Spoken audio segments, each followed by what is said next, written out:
Kawal Pro dan keluarga harapan, membangun keluarga sejahtera, rakyat cerdas, rakyat sehat, kita bangun Indonesia hebat. Assalamualaikum warahmatullahi wabarakatuh. Waalaikumsalam. Baik Bapak Ibu semuanya masih tetap semangat ya untuk hari ini untuk mengangkat materi yang saya akan sampaikan itu berkaitan dengan PKPU dari modul 2, modul dari P2K2 yang nomor 2 yaitu PKPU. Ada yang tahu artinya PKPU tadi? Ya, Pak. Sedikit mengulas, yaitu Pengelolaan. ya ini ada di sini. Pengelolaan keuangan dan perencanaan usaha. Baik Bapak Ibu. Berarti kalian sekarang akan mendapatkan materi tentang perencanaan keuangan dan pengelolaan keuangan dan perencanaan usaha. Jadi sebagai KPM kalian diharuskan untuk mengetahui bagaimana cara mengelola keuangan dan merencanakan usaha. Jadi bantuan dari PKH nantinya diharapkan Bapak Ibu itu setiap pekannya atau setiap bulannya akan meningkatkan perekonomian kalian. Jadi nanti di belakang hari kalian itu bisa graduasi secara mandiri ya. Baik, untuk yang saya jelaskan pada kali ini yaitu mengenai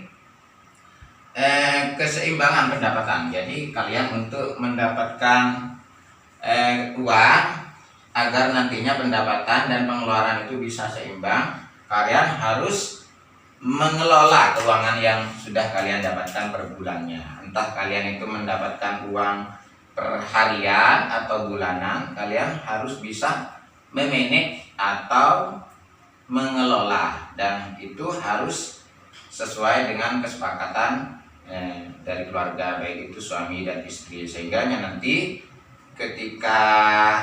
ketika membeli suatu kebutuhan atau keinginan itu tidak mengganggu perekonomian keluarga.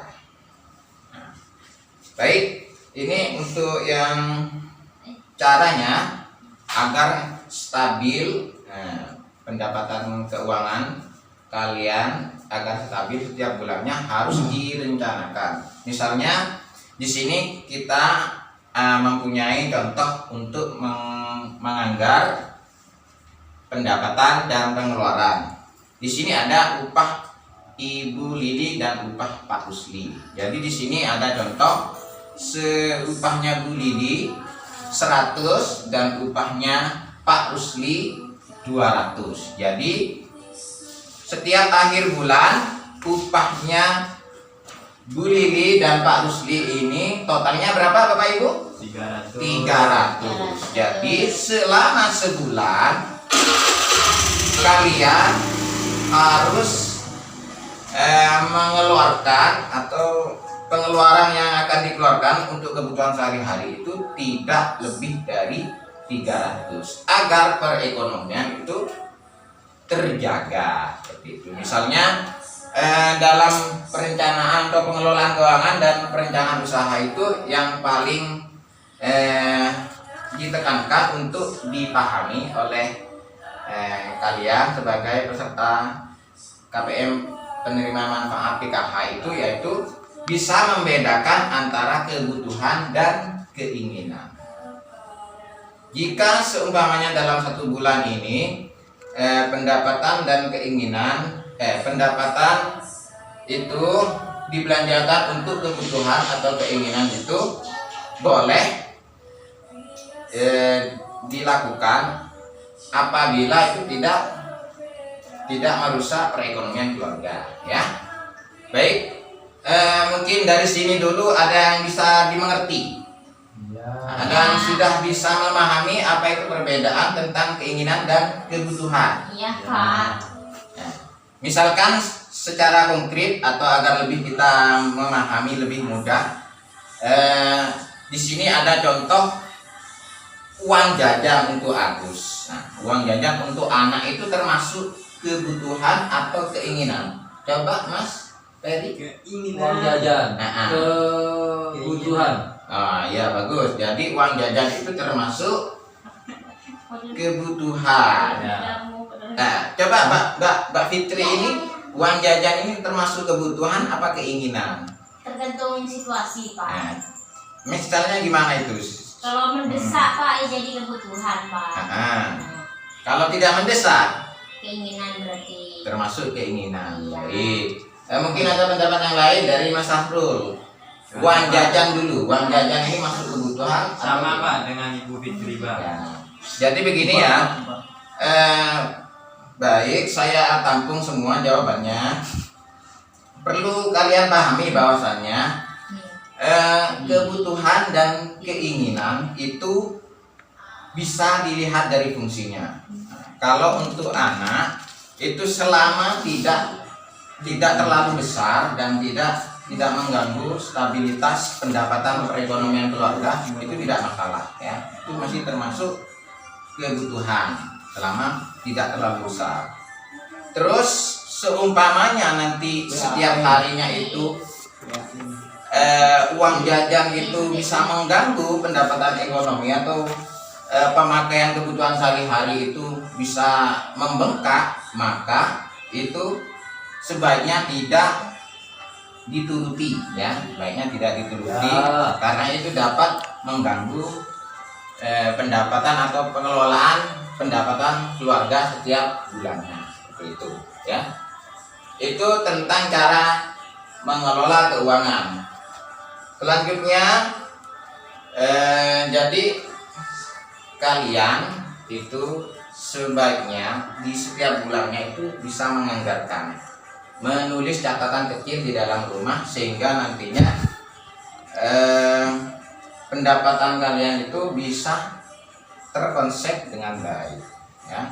Nah, itu fungsinya salah satunya agar kalian itu sebagai peserta KPM penerima manfaat PKH itu bisa mengelola dengan baik ya. Ya Pak. Karena tujuan dari P2K2 itu peserta KPM itu tidak hanya sekedar menerima uang saja, tetapi diajarkan oleh pemerintah untuk bagaimana mengelola keuangan yang diperoleh itu dengan baik sehingga nantinya untuk kedepannya bisa graduasi secara mandiri. Karena ini penting bahwasanya salah satu dari tujuan pemerintah yaitu memberantas kemiskinan. Jadi ini contoh untuk membuat anggaran bulanan bagi keluarga.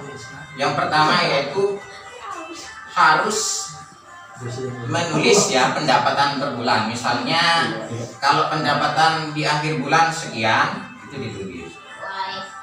Kalau misalnya setiap hari kan macam-macam ya pendapatan bapak ibu itu macam-macam. Ada yang per hari seperti salah satunya suami dari ibu itu jadi tukang atau jadi gojek, itu kan pendapatan per hari.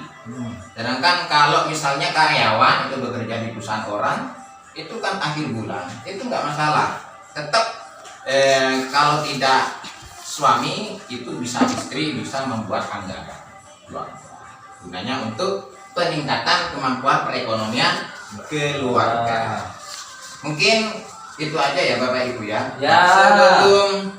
Sebelum kita break atau istirahat sejenak menunggu sesi berikutnya atau menunggu materi yang akan dipaparkan selanjutnya mengenai P2K2 ini, kita breaking sejenak ya. Baik, mohon Bapak Ibu berdiri sebentar. Kita akan coba ice breaking. Kita ice breaking. Kalian perhatikan saya. Nanti kalian tirukan ya. Dan ini usahakan kalian lakukan setiap ada pertemuan P2K2. Apa itu P2K2? Apa Pak? Lupa. Nah, P2K2 itu adalah pertemuan peningkatan kemampuan keluarga. Oke. Perhatikan saya dulu ya. P2K2 pertemuan peningkatan kemampuan keluarga. Bisa ya Bapak Ibu ya? Bisa. 1, 2, 3. Tepuk P2K2.